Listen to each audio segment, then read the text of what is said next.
Hey, PCBC family, I am Brent Ross. I am the interim student minister, and I hope your spring break is off to a great start.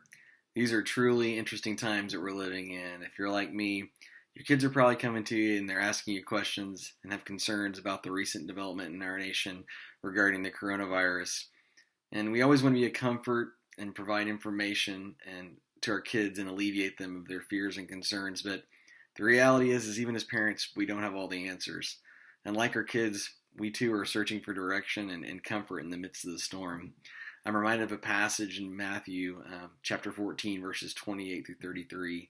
Jesus had just spent time teaching and actually been feeding the 5,000, and he went away and spent time alone in solitude and prayer with the Father, as he often did.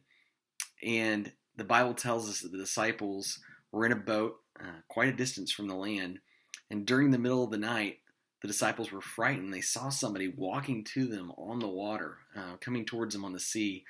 And Jesus immediately calmed their fears, telling them, "It is I, do not be afraid."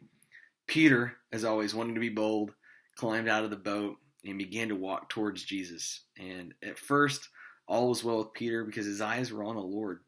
However, as Peter began to look around and to look at his circumstances and recognize the wind and the waves, he began to become fearful, and his circumstances began to overwhelm him, and he started to drown, and he began to cry out in fear as he sank.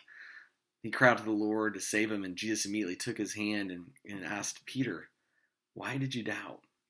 And I have to confess to you all that I can relate to Peter and his lack of faith in that moment. There have been times in my life where I've allowed fear and my circumstances to overwhelm me and to make me feel like I'm drowning. However, I'm reminded that Jesus is always present with me in the midst of the storm, and he's not surprised, nor is he caught off guard by the struggles we face in this life, and even in that regards to major health concerns that we might face.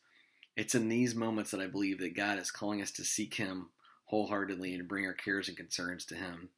Philippians 4, 6, and 7 tells us, "Do not be anxious about anything, but in everything by prayer and petition to present your request to God.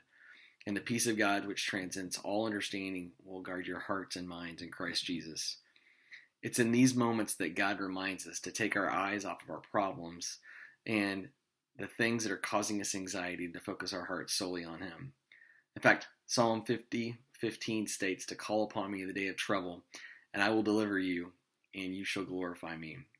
While these are definitely uncertain times, we serve a mighty God who is our living hope. He has overcome the power of sin and death, and he's greater than our fears and anything that we might face in this life. And we can encourage our kids to trust him and to give us peace during the midst of the storm. And what a great opportunity that we have to engage in conversation with our friends, our coworkers, and our neighbors about the hope that we have in Jesus Christ. We love you guys. Hope your family's having a wonderful spring break, and we look forward to seeing you very soon.